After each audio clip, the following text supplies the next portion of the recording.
Perfect guardian में आपका स्वागत है और हम आपको बताएंगे एक ऐसी झील जिसमें दबा है अरबों का खजाना। आज हम आपको एक ऐसी झील के बारे में बताने जा रहे हैं जिसके बारे में कहा जाता है कि उसमें अरबों का खजाना दफन है और यह है हिमाचल प्रदेश के पहाड़ों में स्थित कमरूनाग झील।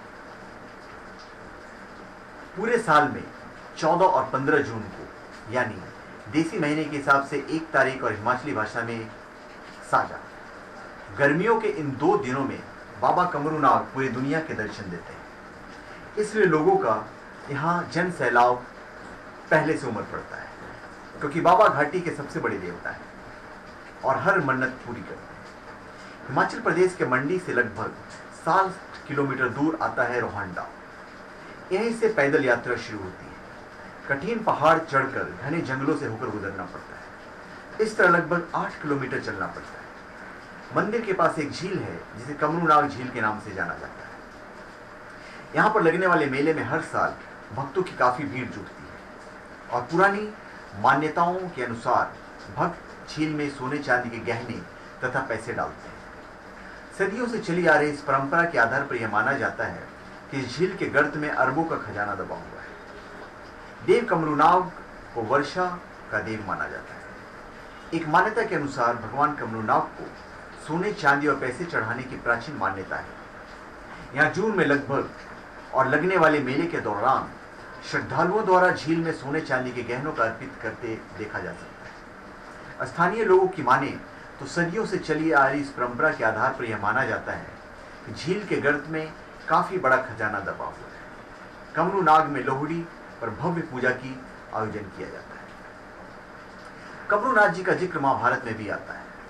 इन्हें बब्रू भान जी के नाम से जाना जाता है। ये धरती का सबसे शक्तिशाली योद्धा थे, लेकिन कृष्ण नीति से हार गए। इन्होंने कहा था कि कौरवों और पांडवों का युद्ध देखेंगे और जो सेना हारने लगेगी मैं उसका साथ दूंगा।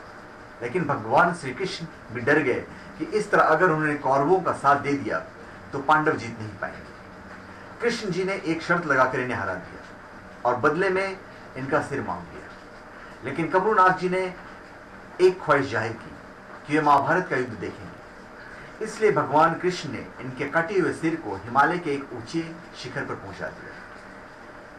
लेकिन जिस तरफ इनका सिर घूमता रहा वह सेना जीत की ओर बढ़ने लगी। तब भगवान विष्णु ने सिर को एक पत्थर से बांधकर इन्हें पांडवों की तरफ घुमा दिया। इन्हें पानी की दिक्कत न हो इसलिए भीम ने यहां अपनी हथेली को गाड़कर एक झील बना दी।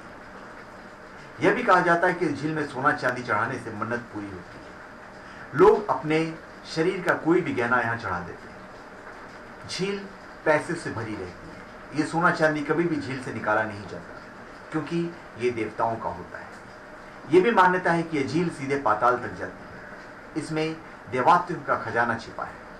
हर साल जून महीने में 14 और 15 जून को बाबा भक्तों को दर्शन देते हैं। झील घने जंगल में है और इन दिनों के बाद यहाँ कोई भी पुजारी नहीं होता। यहाँ बर्फ भी पड़ जाती है। यहाँ से कोई भी इस खजाने को चुरा नहीं सकता क्योंकि माना जाता है कि कमरूनाग के खामोश प्रहरी इसकी रक्षा करते हैं। एक नाग की तरह दिखने वाला पेड़ इस पहाड़ के चारों ओर है जिसके बारे में कहा जाता है कि नाग देवता है। अपने असली रूप में आ जाता है अगर कोई झील के खजाने को हाथ भी लगाता है। धन्यवाद। आप हमारे चैनल पर सब्सक्राइब करें और अपने कमेंट कीजिए।